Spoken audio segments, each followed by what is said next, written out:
Fique de pé, por gentileza, e abra sua Bíblia em 2 Timóteo, no capítulo de número 3.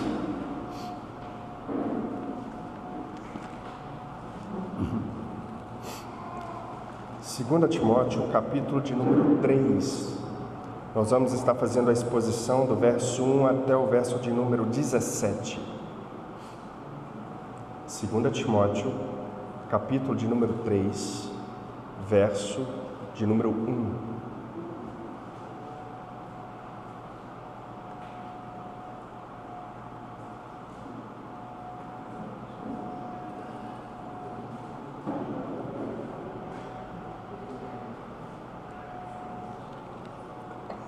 Segunda Timóteo, capítulo de número 3, verso 1. O texto diz assim, acompanhe comigo.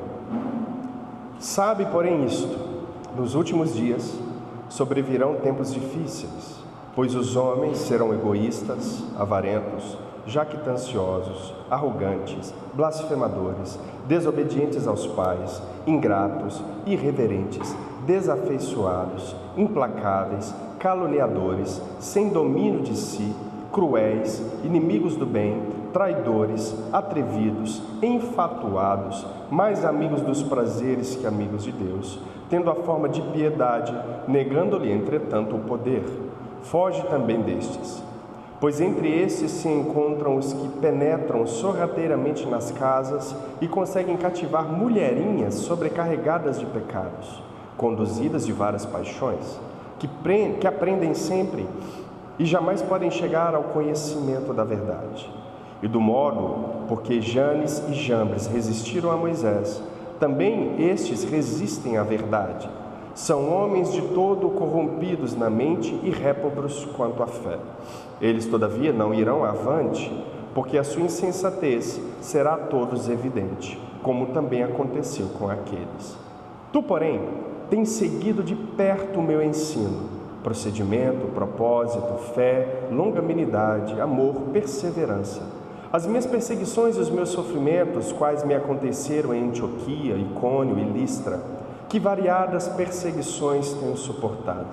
De todas, entretanto, me livrou o Senhor. Ora, todos quantos querem viver piedosamente em Cristo Jesus serão perseguidos, mas os homens perversos e impostores irão de mal a pior, enganando e sendo enganados. Tu, porém, permanece naquilo que aprendestes e de que foste inteirado, sabendo de quem o aprendestes, e de que desde a infância sabes as sagradas letras que podem tornar-te sábio para a salvação pela fé em Cristo Jesus. Toda a Escritura é inspirada por Deus e útil para o ensino, para a repreensão, para a correção, para a educação na justiça, a fim de que o homem de Deus seja perfeito e perfeitamente habilitado para toda boa obra. Só até aí. Feche os seus olhos mais uma vez. Oremos ao Senhor.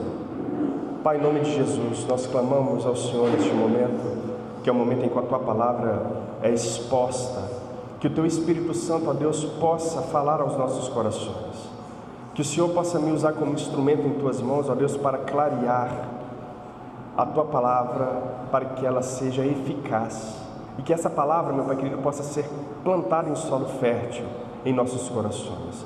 Em nome de Jesus Cristo, nos corrija, nos ajude, nos apazigua o coração, direcione, ó Deus, os nossos passos para a honra e glória do Senhor. Amém e amém. Podem se assentar, meus irmãos.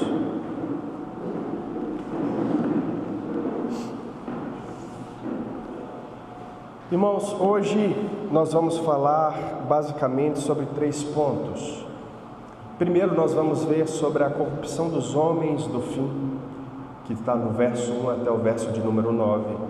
Depois nós vamos ver a firmeza de Timóteo, a exortação que o Paulo dá a permanecer fiel.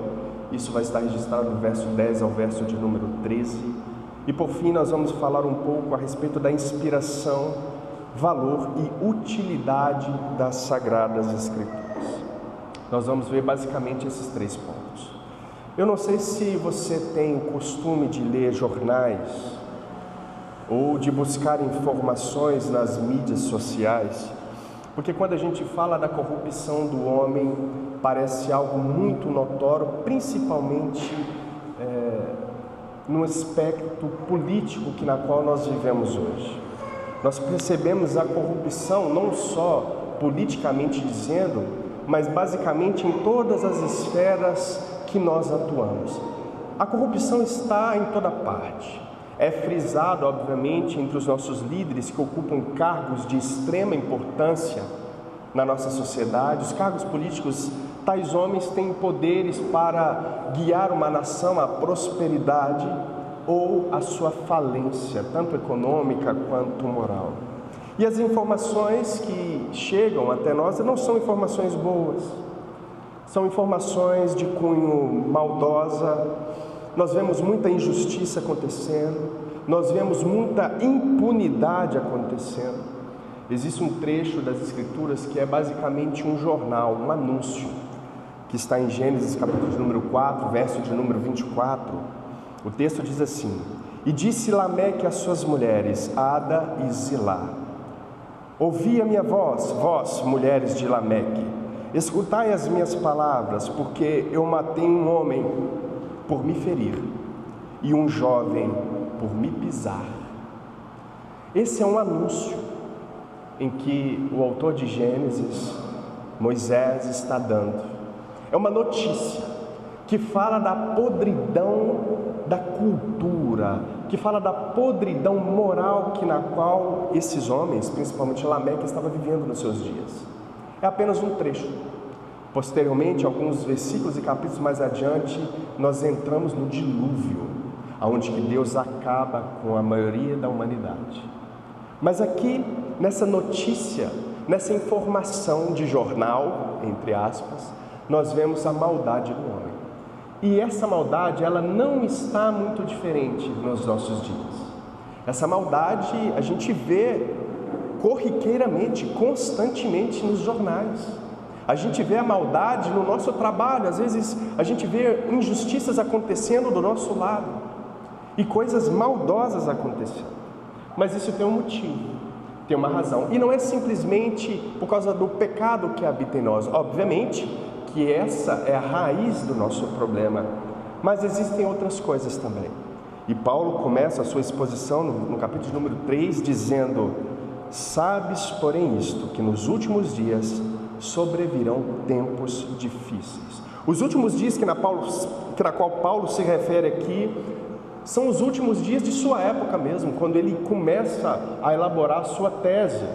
Exatamente, os últimos dias já começaram, meus irmãos. A gente tem falado isso constantemente. Os últimos dias têm o seu início na encarnação do Verbo.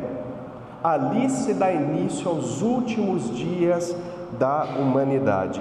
E aqui Paulo diz que nesses últimos dias, ou seja, o tempo na qual ele estava vivendo há 2000 anos atrás, deu início a essa grande demonstração de maldade que nós vamos ver mais adiante. No judaísmo antigo, eles se referiam aos últimos dias, aos dias do fim, como os ais messiânicos. Os ais aqui são expressões de dores. No judaísmo tinha isso. Eles acreditavam que no fim, um período antes do fim, aconteceria terríveis calamidades, terríveis perseguições, mortes por toda parte. Por isso eles se referem aos ais messiânicos.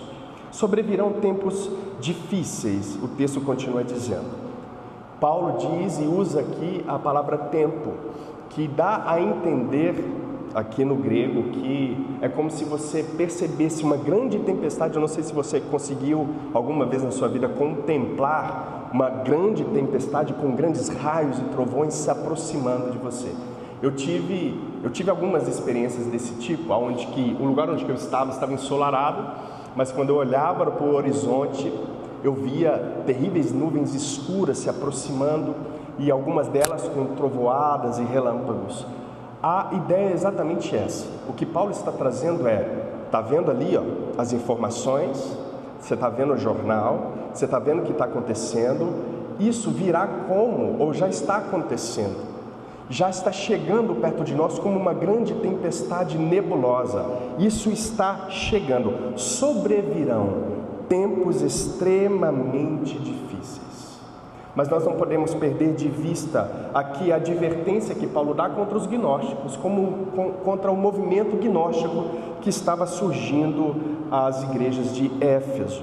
O texto continua dizendo agora, Paulo, dando alguns detalhes de características desses homens perversos, desses homens gnósticos.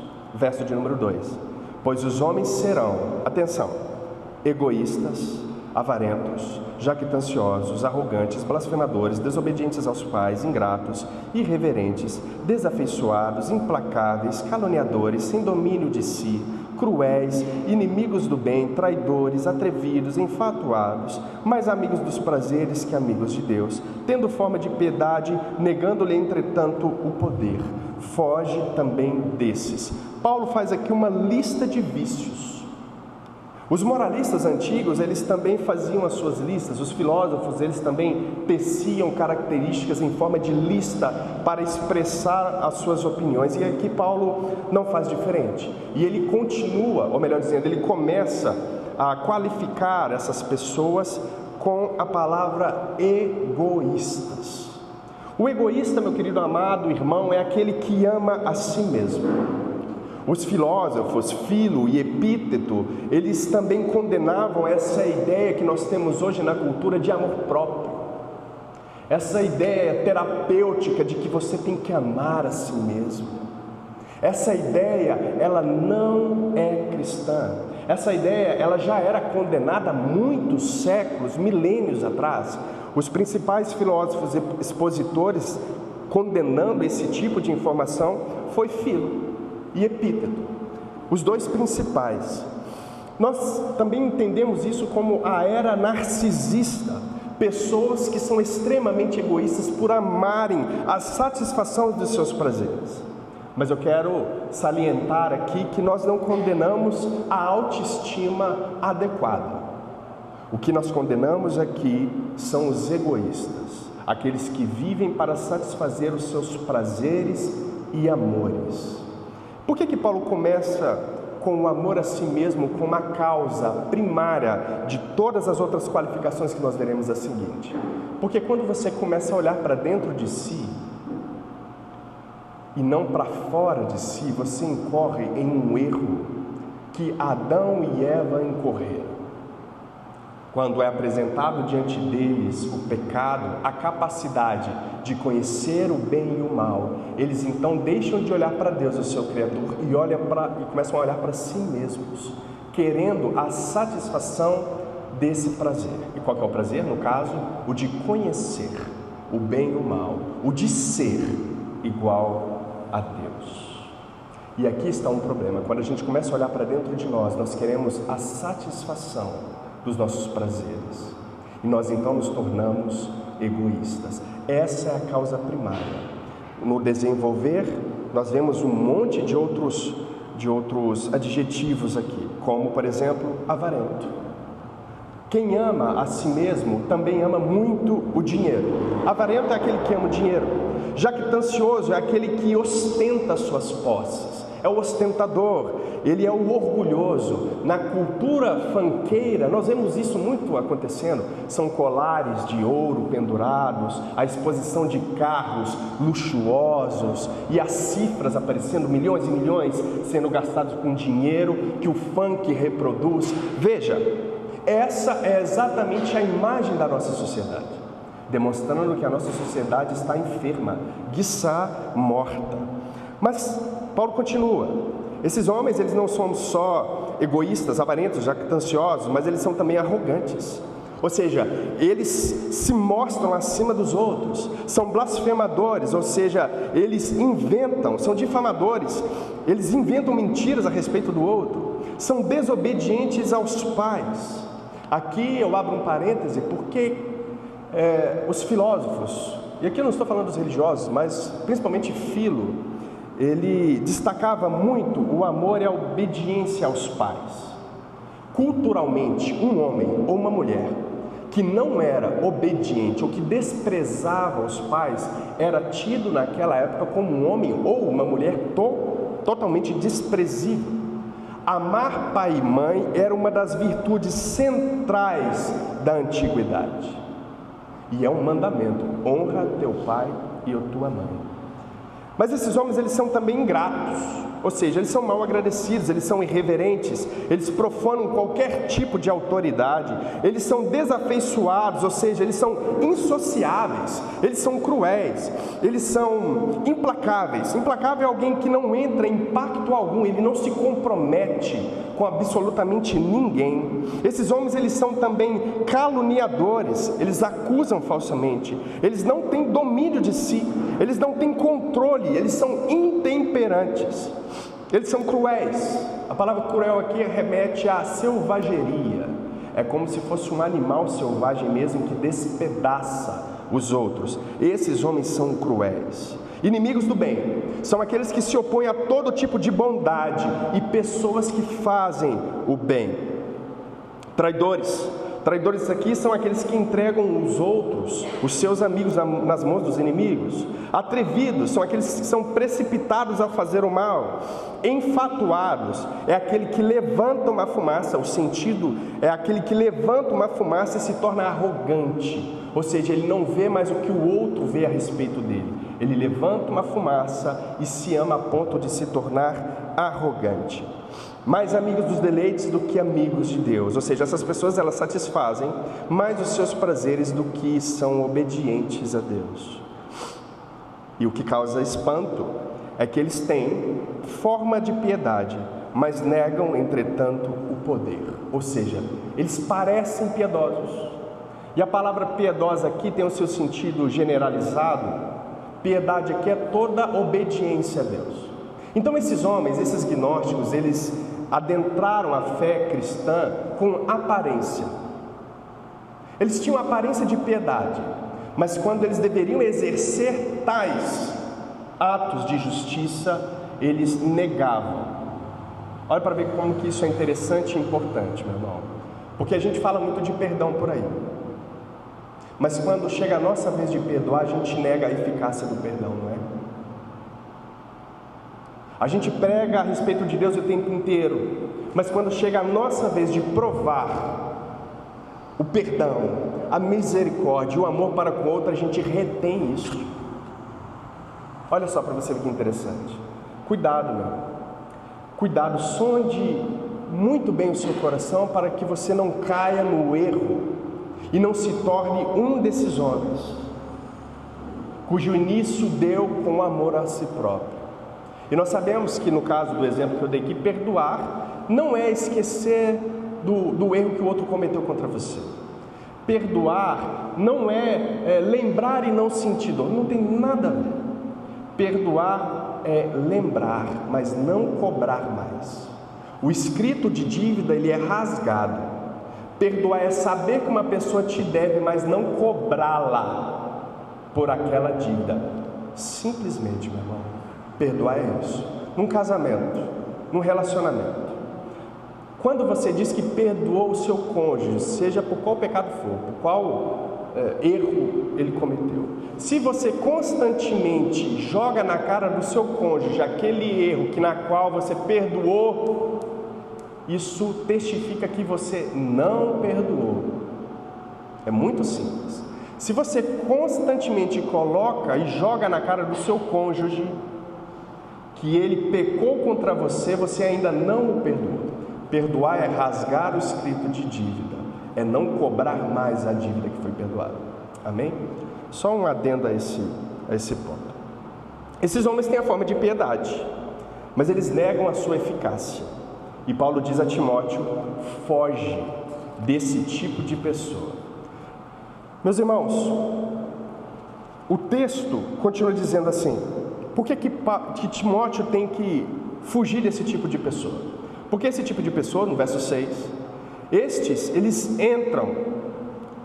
pois entre estes se encontram os que penetram sorrateiramente nas casas e conseguem cativar mulherinhas, no diminutivo, sobrecarregadas de pecados, conduzidas de várias paixões. O que esses gnósticos faziam? Eles se adentravam nas casas dessas mulheres. E essas mulheres, elas podem ser viúvas, Essas mulheres podem ser mulheres casadas, mas cujo marido sai para trabalhar, elas ficam sozinhas em casa. Os falsos mestres aproveitavam essas situações e entravam dentro dessas casas e começavam a instruir essas mulheres. No século II, muitas mulheres se converteram a vários movimentos heréticos na história. As mulheres nessa época, elas não eram muito instruídas, então elas não tinham capacidade intelectual de debater teologicamente com tais mestres. Portanto, elas eram ludibriadas, convencidas a entrar no caminho na qual os mestres estavam apontando. Mas por que elas adentravam nesses caminhos? Porque os falsos mestres, começavam a falar dessas paixões, desse movimento egoísta. Os falsos mestres começavam a indicar que essas mulheres poderiam satisfazer as suas diversas paixões e amores. Então, por não ter uma capacidade intelectual para debater, essas mulheres elas eram inclinadas em seus amores e paixões. Paulo vai dizer, essas mulheres estão carregadas de pecados. E essas mulheres, elas são conduzidas por várias paixões. Então, para os mestres era muito fácil ludibriar e convencer uma mulher. Mas por que eles usavam deste artifício? Por que eles chegavam até as mulheres? Publicamente, isso não acontecia. Os falsos mestres, quando eles começavam a argumentar publicamente, os homens se levantavam e começavam a acusá-los e destruir completamente as suas argumentações. Então, publicamente, os falsos mestres não tinham caminho para andar. Então, o que eles tinham que fazer? Entrar nas casas de mulheres. Eles convertiam essas mulheres, e essas mulheres começavam a influenciar outras mulheres, porque nós já falamos aqui, principalmente na primeira carta de Paulo a Timóteo, em que Paulo repreende as mulheres que viviam ociosamente, porque elas iam de casa em casa e começavam a fofocar. Nós passamos por isso, né? E aqui, esses falsos mestres usam exatamente desse artifício para minar a igreja de Éfeso, as várias igrejas de Éfeso, né? Então, isso acontecia de maneira muito frequente. Verso de número 7, que aprendem sempre, mas jamais podem chegar ao conhecimento da verdade. Essas mulheres, por causa de suas inclinações pecaminosas, por causa de suas paixões, elas aprendem sempre. Os mestres chegavam com uma novidade, um conhecimento, segundo o gnosticismo, isso era prazeroso, um conhecimento que ninguém tinha. Então essas mulheres, elas aprendiam sempre, tinha sempre uma coisa nova. Hoje na nossa cultura, eu tenho um amigo que ele gosta muito tenho muitos amigos assim, que gostam muito de teorias conspiracionais, né? Eu tenho amigos que acreditam em ET, que acreditam em seres da quarta dimensão, e eu fico ouvindo, tem podcasts na internet de maneira variada a esse respeito, e eu fico vendo alguns irmãos dando ouvido a esse tipo de novidade. Eles estão sempre aprendendo, poxa vida, existe uma quarta dimensão? Poxa vida, e esses seres dessa quarta dimensão vêm para a nossa dimensão e começam a entrar nos governos, e tem os reptilianos também, que eles usam umas máscaras. Meus irmãos, são coisas que, sinceramente, eu fico abismado de ver irmãos cristãos que acreditam nesse tipo de conversa fiada. Como Satanás consegue ludibriar tais pessoas, fazendo com que elas aprendam sempre coisas novas e que estava oculto à população, cujos seres têm milhares e milhares de anos atrás. Irmão, isso para mim é uma loucura. Para nós deveria ser uma loucura, porque não é isso que as Sagradas Escrituras ensinam, desde o princípio até o seu final. Não é isso que as Escrituras ensinam. Essas mulheres aprendem sempre. E o que elas aprendem? Elas aprendem mentiras que as guiam para satisfazer as suas dúvidas, as suas paixões e amores. Elas não podem chegar ao pleno conhecimento da verdade, porque elas se inclinam constantemente à mentira. Elas não se arrependam de seus pecados e logo não podem chegar ao conhecimento da verdade, que é o Evangelho. Elas não podem chegar. Verso de número 8: e do modo porque Janes e Jambres resistiram a Moisés, também estes resistem à verdade. São homens todo corrompidos na mente, réprobos quanto à fé. Aí Paulo deixa de lado as mulheres incultas e se volta para os falsos líderes de novo. Aí ele dá um exemplo clássico aqui, no contexto judaico. Ele vai falar a respeito de Janes e Jambres. Quem os foram? Esses homens foram os magos, os dois principais magos do Egito, meus irmãos. Esses homens, segundo a tradição judaica, foram os homens que confrontaram Moisés. Então lembre-se, Moisés chega com Arão, seu irmão, na frente de Moisés e joga um cajado. O cajado se transforma em uma serpente. Janes e Jambres fazem a mesma coisa.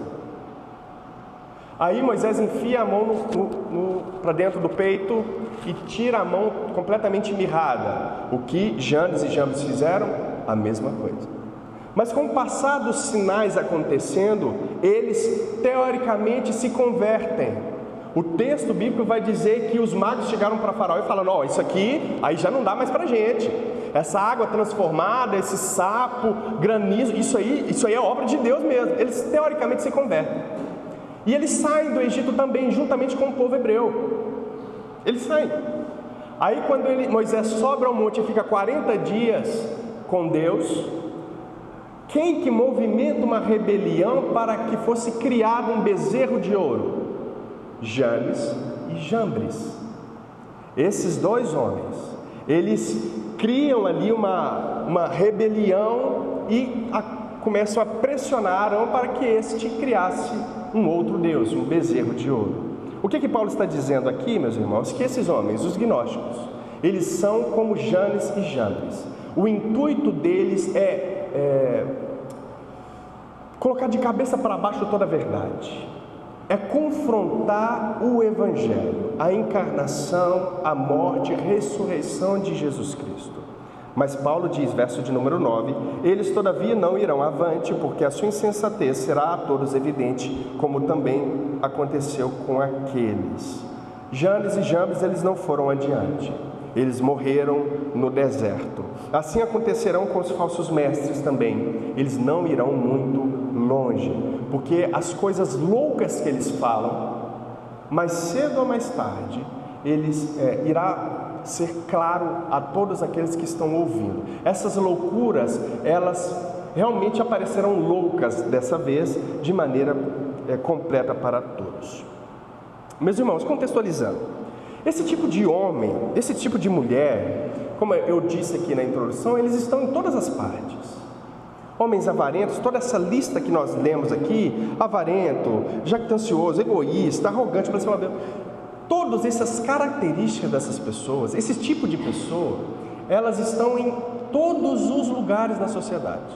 E a gente poderia enumerar aqui: existe esse tipo de pessoa na política, existe esse tipo de pessoa na ciência, existe esse tipo de pessoa na arte, na mídia, na igreja e até dentro da sua casa. Às vezes a sua esposa é assim, às vezes o seu marido é assim, cheio de avareza. Às vezes a sua esposa é assim, egoísta, não tem domínio de si. Esse tipo de pessoa está em todo lugar. E o objetivo principal desse tipo de pessoa é perverter a verdade e fazer adeptos, e fazer discípulos. Era isso que os gnósticos faziam. É isso que esse tipo de homem ainda o faz hoje em dia. Mas qual que é o conselho de Paulo ao identificar esse tipo de pessoa? Aplicação: afaste esse tipo de pessoa. Se afaste, ou afaste esse tipo de pessoa de você. Afaste esse tipo de ideia, afaste esse tipo de cultura, afaste esse tipo de atuação aonde você desempenha o seu papel como homem de Deus, como mulher de Deus. Você está no seu trabalho, você percebe essas características de uma pessoa, se afaste dela. Você está na escola e percebe esse tipo de característica, se afaste dela. Esse é o conselho de Paulo: afaste-se desse tipo de pessoa. Acontece, qual que é o nosso erro? O nosso erro é que a gente quer estar no meio. E às vezes a gente não tem competência suficiente para estar no meio desse tipo de pessoa a fim de confrontá-lo com a verdade. Paulo diz que existem situações em que nós devemos nos afastar desse tipo de pessoa. Esse tipo de pessoa não é aceitável diante de Deus. São réprobos, negaram a fé, se perderam na fé. Um outro ponto de aplicação é você, mulher. Esses falsos mestres adentravam nessas casas de mulheres que poderiam ser viúvas, mulheres solteiras, mulheres cujo marido trabalhava. Mulheres da Igreja Redenção, um conselho para vocês: não sejam como essas mulherinhas que Paulo diz aqui. Não sejam como essas mulheres. Mortifiquem os seus desejos e se devotem a Jesus Cristo. De maneira prática, minha querida irmã, ame o estudo teológico, ame as Sagradas Escrituras, ame o ensino bíblico, não caia em conversa fiada de falsos mestres. E eles nem precisam entrar fisicamente na sua casa. Às vezes você segue lá David Leonardo, um herege. Você segue ele no Instagram e ele entra dentro da sua casa por causa do seu celular. E você ouve constantemente, dentre ele outros vários falsos mestres que na qual adentram dentro da sua casa. Meu irmão, marido agora, atenção para isso. A responsabilidade de guiar a sua esposa em santidade diante de Deus é sua. Veja o que a sua mulher, a sua esposa, os seus filhos têm ouvido. Leia lá, Efésios capítulo de número 5. Você tem a responsabilidade de apresentar a sua esposa santa diante de Deus. E Deus não vai cobrir esse seu erro, meu irmão. Tem mulher, tem homem que é assim. Tem homem que ama teologia, que estuda e vê a sua esposa totalmente desconformada intelectualmente, sem nenhum conhecimento teológico, e o esposo não força, não ajuda, não inspira a esposa a amar o que ele ama, o que é a verdade. Isso me deixa triste, de ver homens ricos ganhar o mundo inteiro, sabe nada de Deus. O que me deixa mais triste ainda são homens que têm 50 anos de crente, não instruem a esposa, não instruem os filhos a andar no caminho certo. Meus irmãos, nós não podemos ser assim. Você que é solteira, você que é viúva, você que não tem um marido para te blindar teologicamente de falsos mestres que têm fomentado paixões na sua cabeça. Porque esses homens, como David Leonardo, ele fomenta paixões. Ele fomenta os seus amores. Muito pelo contrário. Essas mulheres são carregadas de pecado. Tais homens são carregados de pecados e são guiados por suas paixões. Não deixe isso acontecer com você, minha irmã. Leia, se instrua, adquira conhecimento, estude. Isso não é vaidade, meu irmão. Isso é proteção contra falsos ensinos, contra falsos mestres. Maridos, tome vergonha e guie a sua esposa em conhecimento. Guie sua família, seus filhos em conhecimento do Senhor. Amém, meus irmãos? Verso 10. Tu, porém, tens seguido de perto o meu ensino, procedimento, propósito, fé, longanimidade, amor, perseverança. Aqui Paulo tece mais uma lista. Tem seguido de perto. A palavra seguido aqui tem um sentido de dar assistência, não só de observar de longe, mas Timóteo, Paulo diz a ele, tem seguido, tem o ajudado de perto, tem o assistido de perto. Em quê? No ensino. O ensino aqui se refere ao Evangelho, no procedimento, que é o modo de vida, no propósito, que é pregar o Evangelho para a glória de Deus, na fé, que é a convicção que Paulo tinha da verdade, na longanimidade, que é a paciência, tolerância e firmeza, no amor. O amor aqui é o amor, a palavra ágape, que é relacionada ao amor fraternal, e a perseverança, que é a continuidade da estabilidade, a constância. E essa lista mostra os aspectos do caráter de Paulo. Olha para você ver que interessante. Primeiro ele tece uma lista dos falsos mestres. com seus pecados. Depois ele tece uma lista do seu posicionamento, do seu tipo de caráter, das suas qualificações. Ele ensina, tem seguido de perto o meu ensino, meu procedimento, meu propósito, a fé, a longanimidade, amor e perseverança.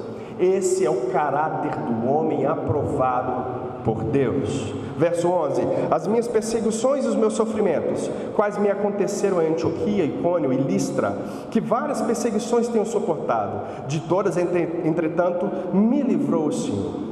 De todas, entretanto, me livrou o Senhor. O que Paulo está dizendo? Você lembra, Timóteo, das perseguições que eu passei? Você se lembra muito bem disso? Isso não me fez parar. E com grandes perseguições eu tenho suportado. Entretanto, o Senhor me livrou de todas elas. Deus livra o seu povo para cumprir os seus propósitos, mesmo no meio de tribulações e dores e perseguições. Mas Deus também usa a morte para livrar o seu povo. Algum tempo depois, Paulo é oferecido e morto pelo império. Deus livrou Paulo para que ele cumprisse a sua missão. Quando a missão chegou ao fim, Deus veio e o livrou como que pela morte.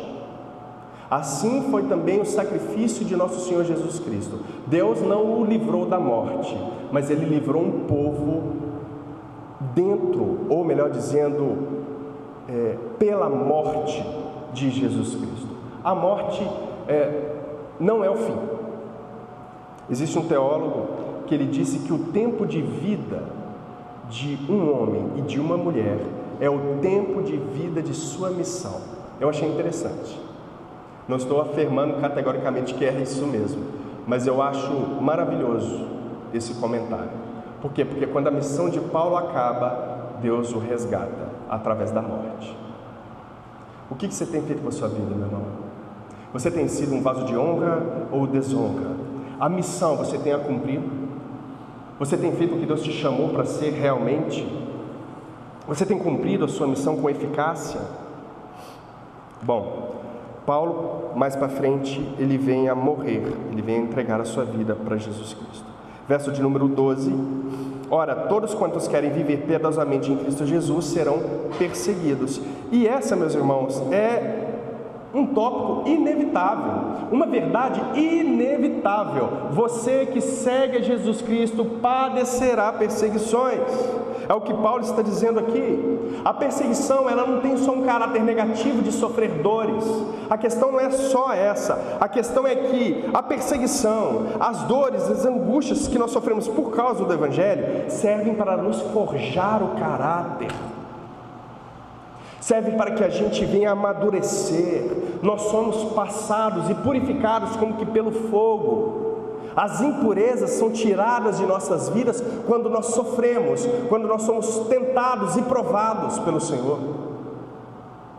A provação e a dor e a angústia na qual nós passamos tem um caráter de nos aperfeiçoar.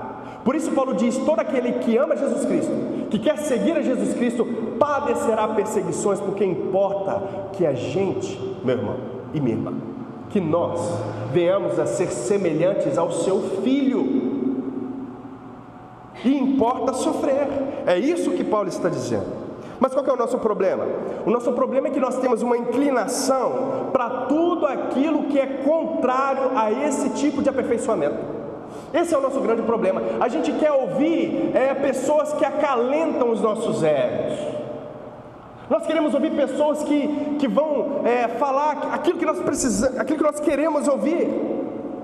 Nós temos esse grande problema. Nós não queremos alguém que aponte o dedo para a gente e fala onde que a gente tem errado dentro da nossa casa, se nós temos amado a nossa esposa ou não, se a esposa tem se amado o seu marido ou não. A gente não quer uma pessoa que vai olhar para a gente e vai apontar os nossos erros no trabalho.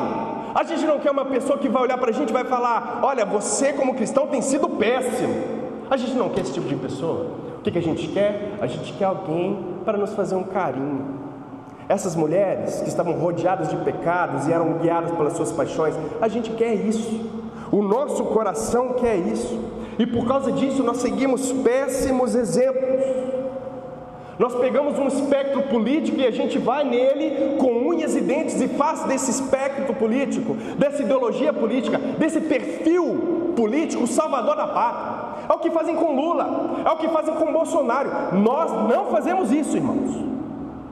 Nós não fazemos isso. O nosso Senhor é Jesus o Cristo. Nós não cremos nessa utopia de que um líder político irá resolver todos os problemas da humanidade. Nós não cremos nisso. Esses não podem ser os nossos exemplos, meus irmãos. Eu não posso pegar um gnóstico e ter ele como exemplo, porque ele sacia as minhas paixões. Eu não posso pegar um político e depositar toda a minha esperança nele porque ele me deu uma cesta básica, ou porque ele abriu uma porta de emprego para mim, ou porque ele melhorou a economia do país. Não! Esse não é o perfil que nós devemos seguir. O perfil e o caráter, Paulo expôs aqui para Timóteo. Você tem me visto. Você tem me visto, as minhas qualificações, o meu propósito, a minha fé. Você tem visto a minha paciência de suportar perseguições. Você tem me visto. Você tem me seguido. É esse tipo de caráter. Mas a gente pega o que mais ruim acontece. Esses dias para trás eu estava vendo uma notícia, um absurdo, as notícias, os jornais. Lembra da introdução que eu dei? Lembra do texto de Gênesis que eu li? Estava vendo as notícias. Aí houve uma briga, os irmãos, quem gosta de futebol obviamente ficou sabendo dessa informação. Houve uma briga no estado aí, entre duas torcidas. Uma dessas torcidas pegou um rapaz e começou a espancá-lo até ele ficar inconsciente. Ao ficar inconsciente, a torcida contrária despiu aquele homem, tirou todas as roupas dele e pegou um pedaço de madeira, um cabo de um rodo, alguma coisa semelhante, e o estrupou. E aí, meus irmãos, é esse tipo de personalidade, esse tipo de cultura que você quer viver? Realmente? Você quer se envolver nas suas paixões futebolísticas a ponto de abandonar o Evangelho e se integrar a uma torcida organizada para fazer barbaridades? É isso mesmo? Anúncios estão sendo pregados nos jornais à torta reviria, a tempestade está vindo, as características do homem do fim estão aí expostas, e você está sendo ludibriado, está entrando nisso. Aí você pega o futebol, ama tanto o futebol, estou usando aqui o exemplo do futebol, mas tem muitas outras coisas. Aí você larga a igreja, você larga culto, você larga a devoção a Deus, mas o futebol você não larga não. Estou falando de futebol, mas eu poderia falar de Netflix também. Aí você fica até tarde vendo Netflix, aí o culto é de manhã, você não pode acordar para vir no culto de manhã, porque você não gosta do estudo, você não gosta de aprender Bíblia, você não gosta desse tipo de coisa. Um absurdo. Veja onde que o seu coração tem sido inclinado, meu irmão. Veja as barbaridades, veja como a cultura tem ludibriado, tem te acariciado, e como você tem sido guiado atrás dessa cultura diabólica. Vocês não sabem da corrupção do futebol? Vocês não sabem que tem jogos comprados, que jogadores são comprados? Vocês não sabiam disso não? Aí vocês ficam torcendo igual loucos, como se fosse uma competição justa. Vocês não têm percebido aonde vocês têm errado? Onde nós temos errado?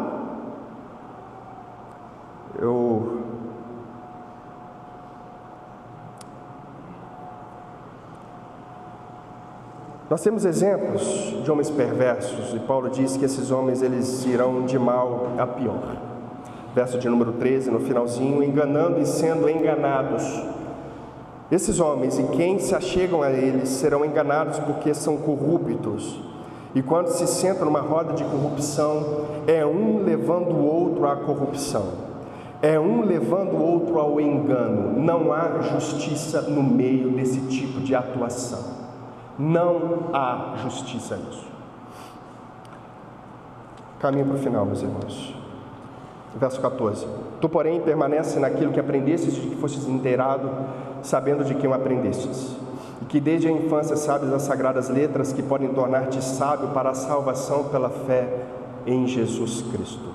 Timóteo ele tinha que permanecer no ensino na qual ele foi inteirado, sabendo o caráter de quem o ensinou, ou seja, o próprio Paulo.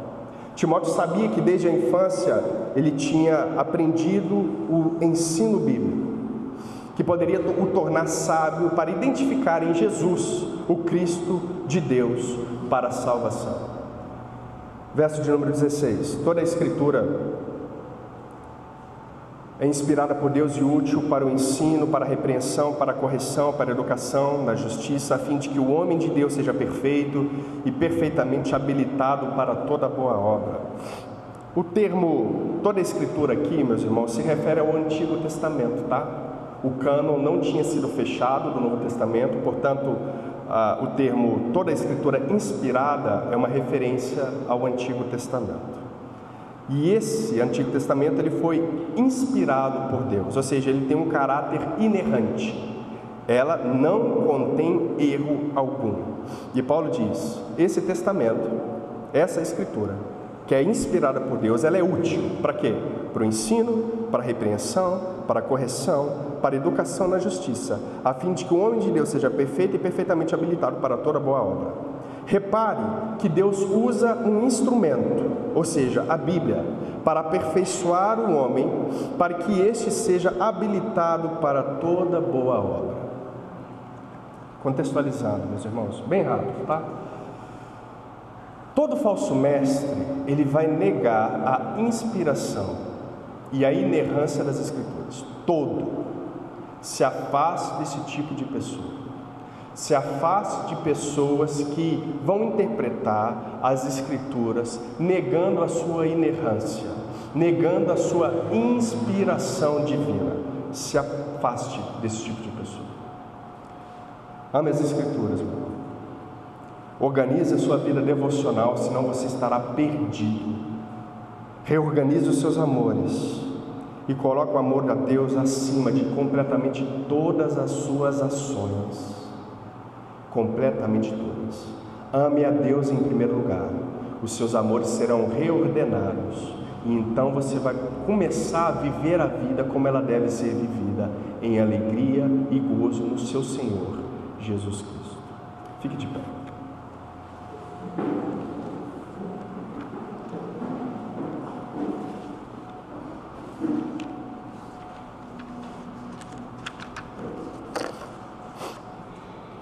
As notícias estão aí. Manchetes de jornal estão sendo expostos, mostrando a crueldade, a perversidade, a podridão do ser humano. E eu, como pastor, preciso te alertar. Eu preciso fazer com que você enxergue a realidade, meu irmão. Não caia no conto de falsos profetas. Não caia na cultura do diabo. Não se dobre mediante os seus amores, prazeres e devoções. Ame a Jesus Cristo acima de todas as coisas. Meu irmão, você que é casado, instrua a sua esposa. Esposa, ame as Escrituras, leia, faça o seu devocional. Não negue o conhecimento bíblico, porque é esse conhecimento bíblico que vai te livrar no dia da aflição. Foi citado aqui já outras vezes, Jesus, quando estava para ser tentado por Satanás, ele vence Satanás pelas Escrituras. Não negue o conhecimento bíblico, meu irmão. Amém, meus irmãos? Feche seus olhos. Pai, em nome de Jesus, tem misericórdia de nós. Nos ajude, Senhor. Nos ajude a crer, a amar nas Sagradas Escrituras. Escrituras essas que são inspiradas, que são inerrantes. Meu Pai querido, em nome de Jesus, nos livre de toda a cultura demoníaca, de todo o ensino herético, nos livre do gnosticismo, nos livre de falsos mestres que ensinam, que pregam coisas para afagar os nossos amores. Nos livra disso, Senhor, mas nos leve à verdade, e que a verdade possa mortificar os nossos prazeres e os nossos amores, porque nós queremos nos devotar de maneira inteira ao Senhor, nós queremos doar o nosso coração, a nossa vida inteiramente ao Senhor. Meu Pai, em nome de Jesus Cristo, nos encha com Teu Espírito, nos dê mais santidade, nos ajude, ó Deus, nos incline a amar mais a Tua Palavra, nos incline a amar mais os irmãos que com convicção depositaram a fé e esperança no Senhor. Em nome de Jesus, nos faça, ó Deus, ter os exemplos de fé canônicos, esses exemplos de Paulo, o exemplo de Pedro, o exemplo de nosso Salvador Jesus Cristo, que não poupou a sua vida, antes a entregou em favor de muitos. Meu Pai querido, em nome de Jesus, nos faça seguir o exemplo. Não nos deixe amar este mundo e a perversidade dele, mas nos faça amar o Teu reino e a Tua justiça, que virá de uma maneira literal e visível um dia. Nos faça amar essa cultura do Teu reino, uma cultura de misericórdia, de perdão, de longanimidade, de benignidade, de amor, de temperança, de domínio próprio. Nos faça amar o que o Senhor ama, meu Deus. Em nome de Jesus Cristo, nos ajude para a glória do Teu nome, em nome de Jesus. Levante a sua mão.